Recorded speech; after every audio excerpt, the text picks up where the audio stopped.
Welcome back, daters, for another episode of On a Date Kinda Nervous podcast. So today's episodes, we talk about positions, roles, preferences, and everything in between. Yes, all of it. Should I say this episode is written by Nathan? Oh my God, please. So you know it's gonna be spicy. There's some fun stuff in there. You know, we're gonna have some good conversations. So Well, jump us off, get us started. Okay. So the first question I want to ask you is, so this is a big conversation and a big topic between people when they're trying to express their interests, what they like and what they don't like. What do you consider a preference, and when does your preference become discriminatory? I think for me, what I consider like a preference is like what attracts me, and we're speaking completely like when it comes to dating, what attracts me to a particular person. I think that's when I think about preference. I think that whether it be a physical preference, a mental preference, even a financial preference, I think it's like what attracts me to that person, what gives me butterflies about that person. I think when it becomes discriminatory, I think it's discriminatory when I put down my preference opposed to somebody else's preference. Or I make you feel guilty because you're not my preference, and I talk down to you about you not being my preference. Like we've all been watching like the balloon pop on YouTube. Shout out to homegirl in Arizona doing her thing, girl. She doing that thing. Is it just her? I thought it was a whole bunch of people. She started it. She started. Oh, okay. I hope she getting her credit for it because people don't. She should be. She get 1 million views in 3 days off her videos. Love it. But I feel like a lot of times during those conversations when people talk about their preference, whether it's a preference of hair or whether it's a preference of outfit, people automatically get triggered. And I think it's just how you say it. Like if I told you like I preferred a guy that had locks and you clearly have, finger waves.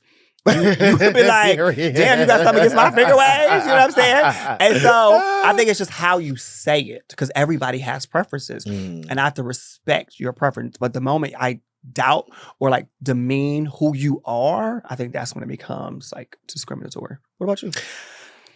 I kind of like echo the same thing that you're saying. Like, I feel like your preferences are what you're interested in. I think it becomes really discriminatory because I can say that I like men who are 6 feet tall, right? And I can say that no, not true. I actually do like tall men. You just always shaded me because of that one person, but girl, mind your business. What? I do like, so I can say that I like somebody who's 6 feet tall, has an athletic build, or whatever, and is brown skin. I can say that that's a preference. Yeah. What make that discriminatory is if I say I don't want anybody else. So I don't want nobody who's shorter than that, who's of a lighter skin tone, and whose body is not of that. I think your preference, you can have a preference. This is something just to say that this is what I prefer, but I'm open to everything else. So if you're not open to everything outside of your preference, I think that's when it becomes discriminatory. Okay. So in our community, I think one of the words that we hear a lot, when it comes to people describing the type of partner or person that they wish to desire is femininity and then masculinity. Is this person feminine? Is this person masculine? And a lot of times when people describe who they want in our community, it is typically like, I want somebody that is masculine. Why do you think within our community, somebody being masculine makes them more desirable? So one thing I would say is that it's not just our community. Everybody really desires masculine energy. Like women, gay men, anybody who's interested in dating just a man, they really just like masculine energy. And I think specifically that's why like a lot of like dark-skinned black men are like really coveted because people just really like what that kind of like energy that they bring represents. What was the other part of the question that you was asking? Oh, why are they so desirable? Speaking from our community perspective, the black gay community. Why is it so desirable for somebody to be masculine in our community? I also think that I feel like the gays fetishize masculinity. Like we love it so much. We want to be, and because the community is I don't want to say we live in a lustful spirit, but a lot of our focus tends to center around sex. You tend to look at your preferences and your interests in that way. So that's why I think that's what that is. Yeah. Yeah. And I think also too, I think for a lot of people, when they use that term to describe masculinity, like if I meet somebody, I'm like, okay, what's your type? And they're like, oh, masculine. I often say, what is masculine to you? To you, right. You know what I'm saying? So I think that if we can backtrack for a second and give our definitions of what we think masculine is, because I think for me, masculinity represents some type of like protection and like security. When I think of masculinity, I think of my brothers and my cousins. They're not hyper masculine men, but they're just naturally masculine men. So a lot of their traits are just like being like protectors and providers, and they just look out. And then they consider other people, no matter if it's one of their homeboys or it's their children or it's their wives or it's me or it's whoever. They just, from my position, I feel like a masculine man is just like somebody who is just protective. And that's what I think about when I think of masculinity. So if I'm ever describing somebody and like, oh, are they masculine or femme? I'm thinking masculine because I look at them as a protector. What about you? I normally don't even ask if they're masculine or femme, but I do like that you said that. So like the energy being protective, security, that subtle dominance that you have. Dominance, yes. It's but it's subtle. It's like you can tell when someone is being hyper masculine because they project so much, you know. They walk in and they beat their chest. I feel like they feel like they have to shout that they're powerful. And I don't feel like you have to do that. So like that subtle dominance is really something that I think that is really prominent in somebody who I think that is, you know, a masculine figure, someone who is reliable. You know, I think that though independent, those kind of like traits are what make a man just masculine to me. I think masculine men, like if you really like a masculine man, like you said, a masculine are problem solvers. Like you can go to your man, to that kind of man, and he will have a decision and he'll figure it out for you. As I'm telling you the problem, you're already coming up with the solution. But once again, I think for me, it's just what I'm used to because having, you know, my brothers and my cousins who are very, like I said, I look at them as very masculine men. If I called them today with a problem, 30 seconds into my problem, they're shouting out what the solution should be. And I feel like for me, that's, you know, when I think about masculinity, if I had to describe it, that's like one of the key elements. It's an energy for me. It's an energy. It's an energy rather than a performance. Because, so why do you think that at times masculinity can be performative within the gay community? Why can it be performative? Well, because I think because we see it. Because we see people often, I think, change up depending on maybe the environment or maybe even the person they may be dating. Well, masculine men are seen as more valuable in any community. A man that can project that kind of energy is seen as sexy and is seen as, you know, dominant. That's the kind of ideas that gay men really enjoy. So I think just because it's just a very coveted kind of like experience in our community. And if we're honest about everybody hates anything feminine. So it's just like, that's just really what it is. Can I ask you a personal question? Like culturally? What does masculinity look like culturally for you? Because you grew up in like a different culture than me. You grew up in a very prominent culture. Household, So like what does masculinity, or how valuable is masculinity within your culture?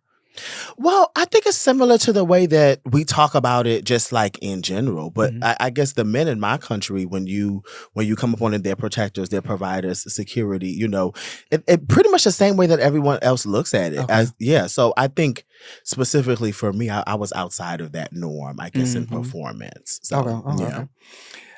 How do you feel that femininity within our community is often devalued?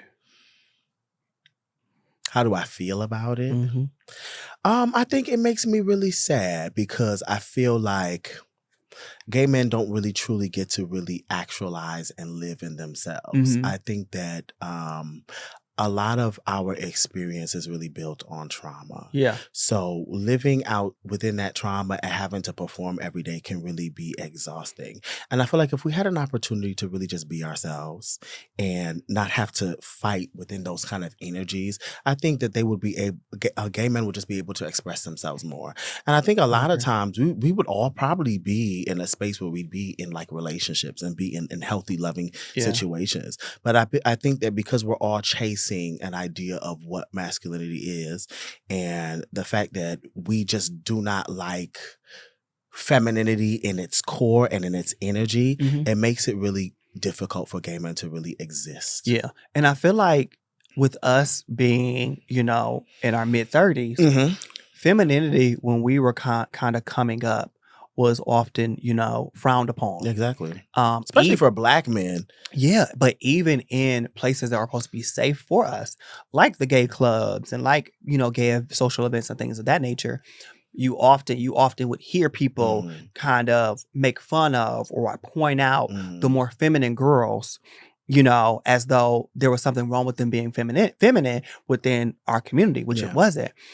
But now we see like this new generation of gays, and they're coming up, and the femme gays are. We live for them. Yeah. We because live I think for they them. I think they have a blueprints now. I think they have playbooks. I think our generation are the first time that we get to like really live and exist in space. Yeah. That there are different kinds of gay men. There are different kinds of places where gay men, there are different kind of like groups of community where gay men can exist. And I also feel like people are just becoming more comfortable and confident in themselves, and realizing, like, for example, like, I know you probably got to a point, I got to a point in my life where I said, I'm just not performing anymore. What's the point? Oh, yeah. Because it wasn't working for me. I think you were still clocking my tea. So moving to Atlanta. Right.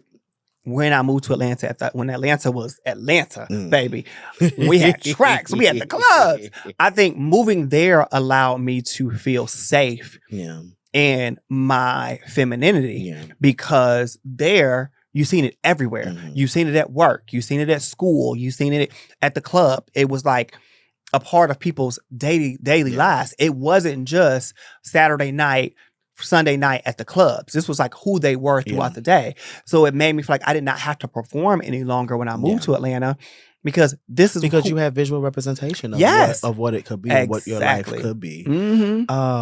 For me, I think I got exhausted. I got exhausted of we talk about this all the time, and I tell you the idea of me not feeling like I want to be chosen. And I feel like that is a big staple in our community where we want to be seen. Like, we want to be seen, we want to be chosen, we want people to we need that validation. And I think once you remove yourself from that space of wanting to be validated by people, just wanting to be chosen, wanting to be seen, and just really being comfortable in yourself, all of that stuff seems to fall out of place for you, and it really don't mean anything. Do you feel like gay men who are more feminine have a harder time finding love connections? Mind you, I wrote this question too. Right. She did. But sorry. But I don't want to. I've been thinking about it a lot, actually, and I don't want to say yes, and I don't want to say no. But what I will say there is some difficulty in it, because I do think that we live in a major metropolitan area. You know what I mean? And most of the gay men that we know live in areas where, queerness, especially Black queerness, is seen and stuff. So I think that there's opportunity for them there to get people, but there are still a lot of people who are in the closet. I come from a predominantly African home. I was one of the first people that I knew of this way. I don't have any gay family members, at least any effeminate gay family members. So there really wasn't a playbook for me to follow. So when I think about it, I think that there is going to be difficulty, and I think that there is difficulty, but it's not impossible. But then I also look at my network and the men that I roll with. Jay, you have a master's degree. We got people who are who have MBAs, PhDs, men who are running CEOs. Period. Like guys who, like, these gay men who are actually like doing exceptional things. And I look at them and I'm just like, all of you are not in connection with anyone. Not because it's a choice, not because that's not something that you want, but because there's difficulty in it. So I think that there's just difficulty, period. Yeah, I think there's difficulty in dating. And I mean, when I read, because me and Nathan, like what we do for the episodes is like we just put like a bunch of questions in the pot. And then we try to keep ourselves from talking about the questions, because sometimes we'd be like, what the hell made you think of that? But like, this is one of the questions that you put in the pot where it was just like, I never thought, and I don't think that I can provide a healthy response in this question, because when I date, I don't think about my femininity being a problem or an issue, because I'm so comfortable in it. Now, do I think that we are the most femme girls on the block? No.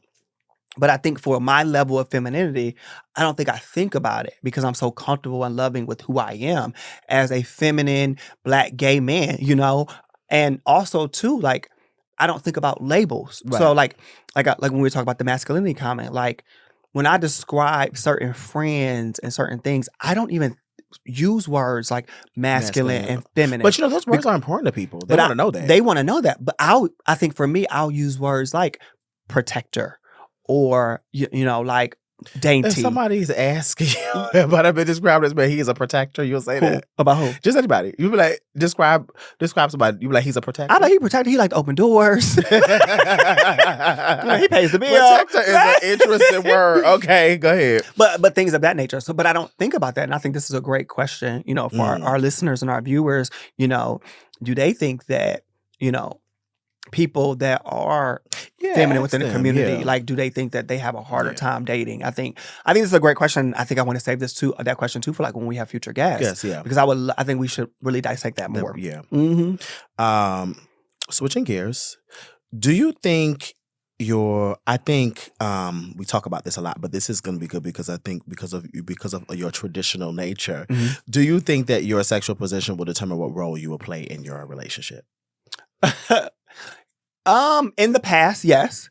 I felt like oftentimes in my younger years, I was placed in this role as a bottom because, number one, I did it well. And then number two, period. And then number two, the type of guys that I dated, I don't think it was even a conversation about like, are you a top or are you a bottom? It was just like assumed.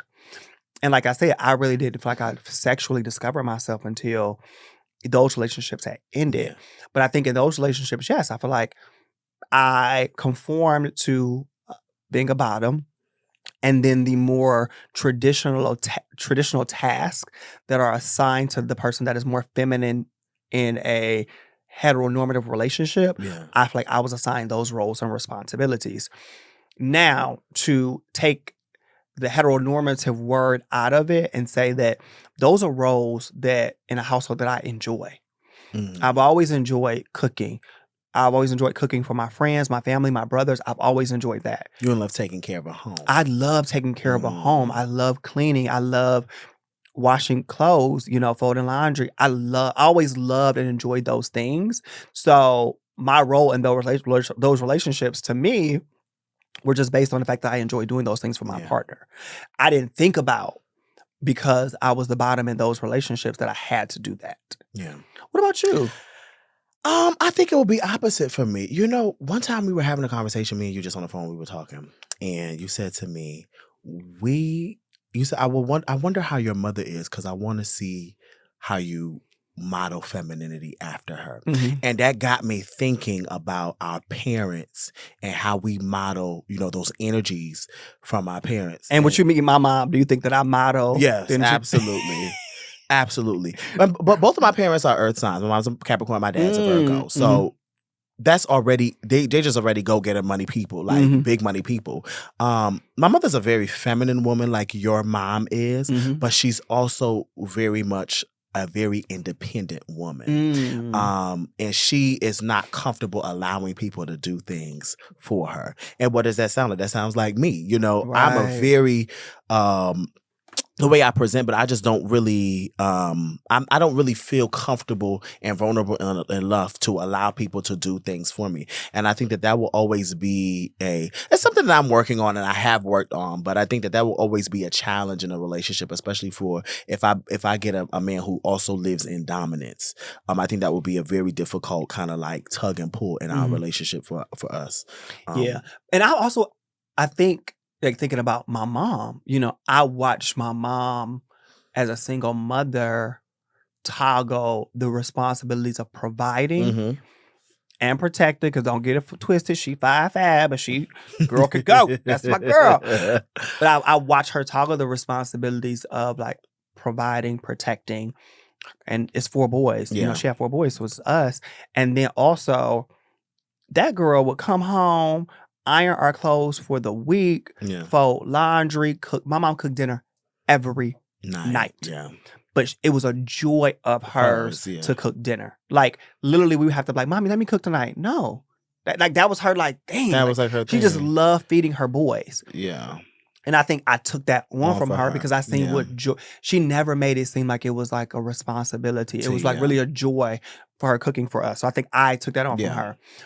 Backtracking really quick, though. When we think about dating apps and with, Jacked or, Scruff or, what's the other ones you own? I mean, other ones. Bitch. I didn't mean it. Let me take that out. No. First of all, wait a minute. I be forgiving on the podcast sometimes. I be on the phone. First of all, nobody's on Scruff because that's not our kind of that's not really for us. But anyway, there's Jack, there's Grindr, there's Sniffies, there's what's the other one? These are not dating apps, so these are we should get sponsorship from them. Anyway. Get it Papa apps. Mm-hmm. So, but thinking about those apps, when you see that prompt on there where people say like, no feminine men. If I wanted to date a feminine man, I would date a girl. A woman, yeah. Or a woman. Like, how does that make you feel when you read those type of prompts when people put those on their dating profile? It don't make me feel that way. I think when we were younger, we all used to feel some type of way because everybody tried their hardest to butch it up. Mm-hmm. But it's funny. Like I was telling you the other day, if you're asking somebody right now, like if on those apps, you'd be like, "Are you masked?" I troll you. I tell you, I'm a black woman. You just to irritate you. Why? Just to irritate you because it's like, why are you asking me that stupid ass question? I think one thing I feel like, I think this is what we talk about, like discriminatory versus preference. Yeah. I think that's a very like harsh thing to say. Yeah.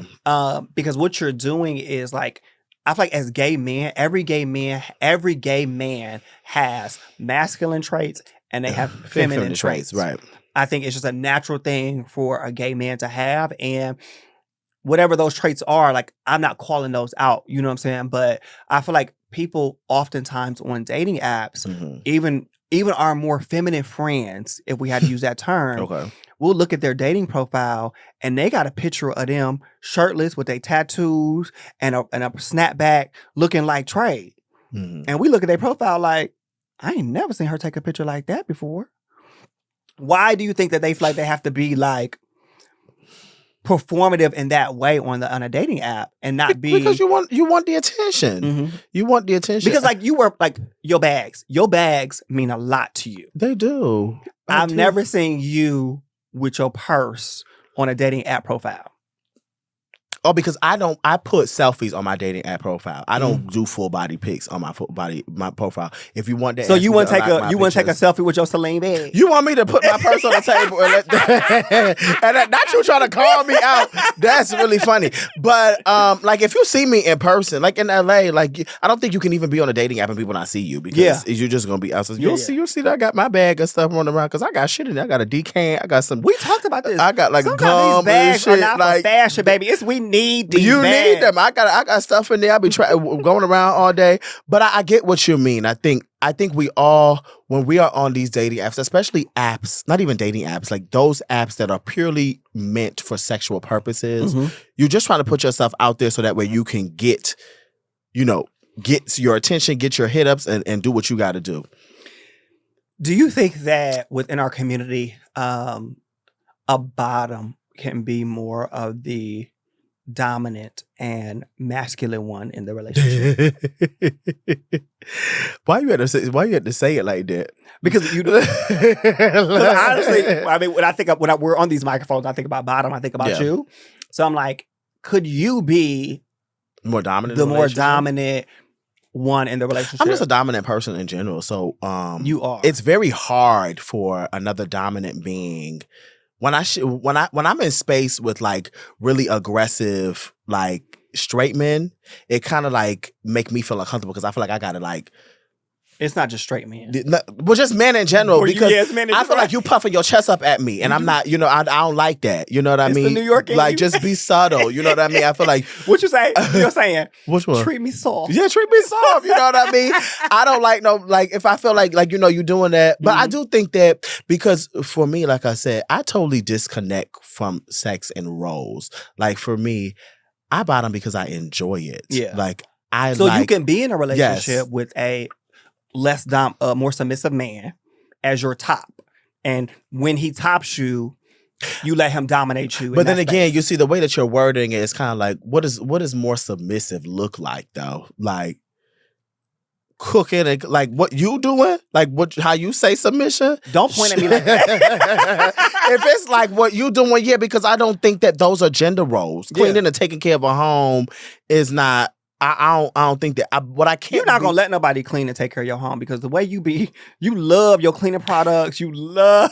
But again, I have OC. I'm a crazy person. Like you just like don't worry about me. I'm not real. That's why I'm not realistic. So I get that. But I think you could. I think I could. I can't be for me. What I think is more submissive is I can't be in a relationship with a man who's not interested in doing anything.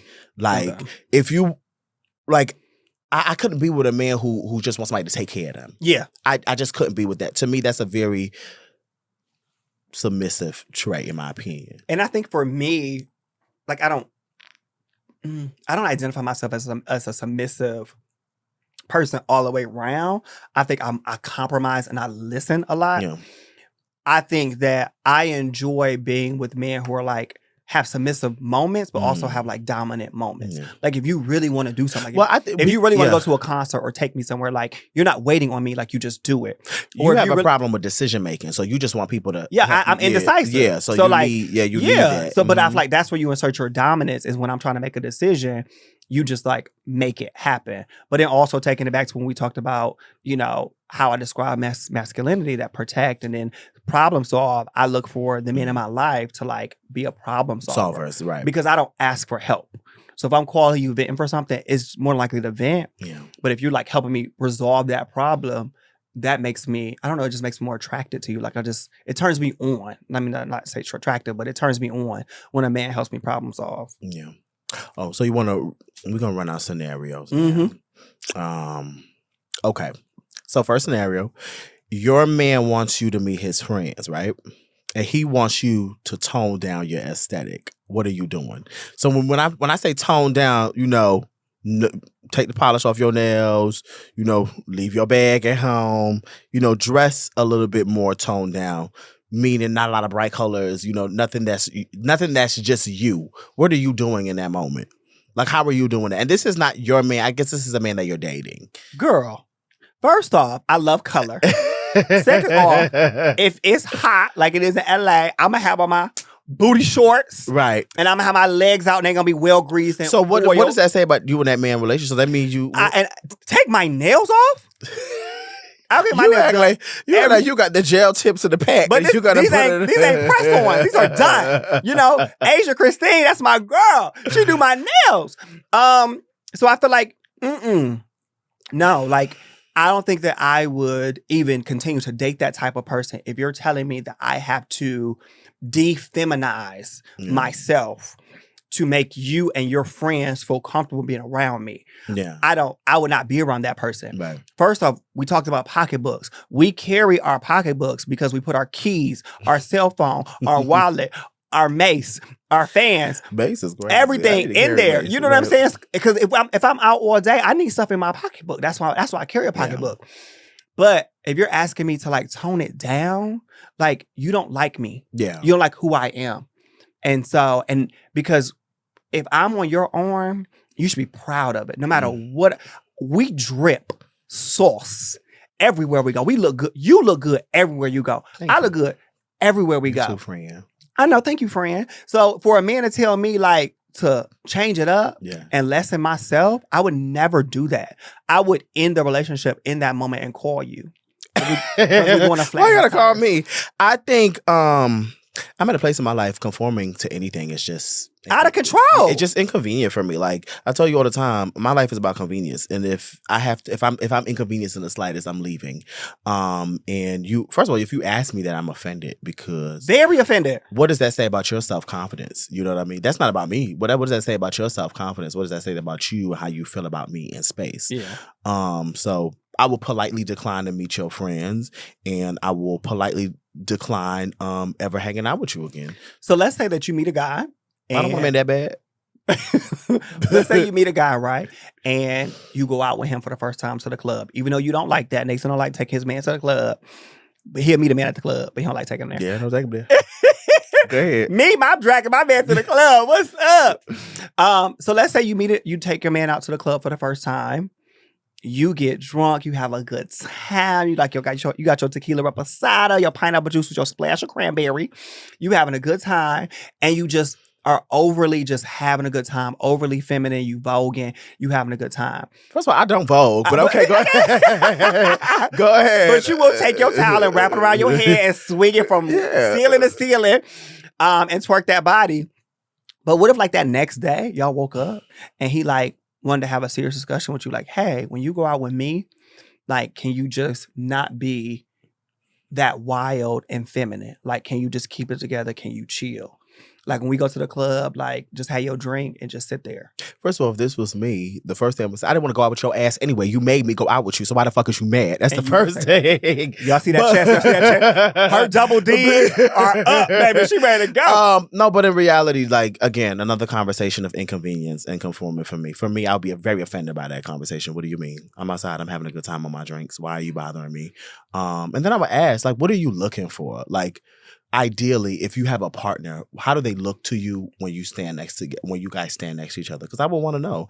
And if it doesn't, it doesn't match what I'm interested or what I'm given, I'm cool with letting you go. Yeah. These are questions that you need to ask in the beginning.